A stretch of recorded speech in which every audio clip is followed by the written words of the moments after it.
Welcome back to Cybersea of Galilee, DSMME, on this beautiful day, which is right in the middle of the Easter season. And so today, we really wanted to bring to you another reflection about a tremendous saint, one of my favorites, sister, and it's Saint Mary Magdalene. And if we look here, we see Mary Magdalene when she touches Christ, and he says, "Do not touch me, I have not yet ascended to my Father." And yet, that's her first moment of recognizing the resurrected Christ is Christ, her friend, her beloved, who she saw last hanging on the cross and being brought down, and for whom she waited beside the tomb. And one thing, a sister, that I love about her is she gives hope to all of us, no matter if we're a slight sinner, which I'm not sure who would say they're a slight sinner, because how can sin ever be slight? But you know what I mean. Yes. Or if we're a major sinner, or it does matter, but wherever along the way, Mary Magdalene gives us hope. And I just love that. I love divine mercy, and it's so hopeful. Sister Magdalena, why did you choose her name? Well, it's a beautiful name, by the way. It's one of my favorites. Yeah, I absolutely love Mary Magdalene. I think that, her heart, so my heart is very much like hers, and she kind of adopted me to say, okay, like you who are so similar to me, let me show you how to love our Savior as I loved him.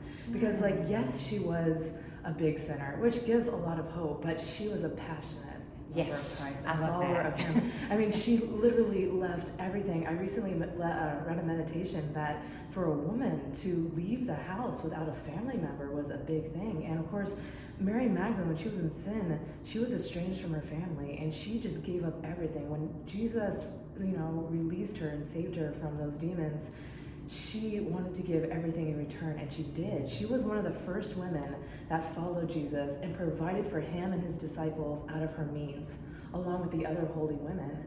And it's so beautiful to see how she didn't know where she was going to be.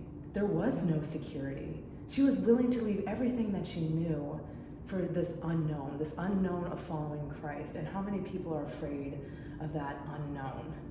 Oh, you're asking too much, Lord. I can't. But Mary Magdalene didn't think of that.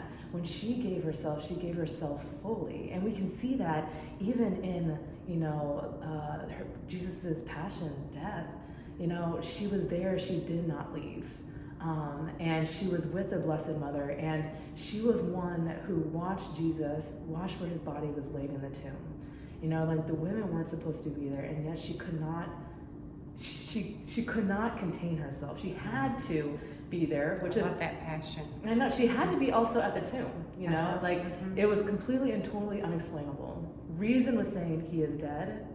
We're going to leave now. Just like the other disciples, they buried him, closed off the tomb, and they left.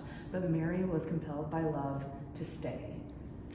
Doesn't that just say it all? And also, sister, I want to add one thing, and I don't know if the fellow friends of ours on Cybersea of Galilee know this, although it has been pointed out before, but Mary Magdalene is one of the patronesses, after the Blessed Mother, of the Dominican order, because she was the first to go speak, scream, put all her passion and love behind, "He is risen." Now, that's my kind of woman, and I think your kind of woman. So thank you for taking her name. God bless you all, and pray to St. Mary Magdalene for that fiery zeal for souls and love of God. Signing out from Cybersea of Galilee, DSMME, in the heart of Mary, next to her Son.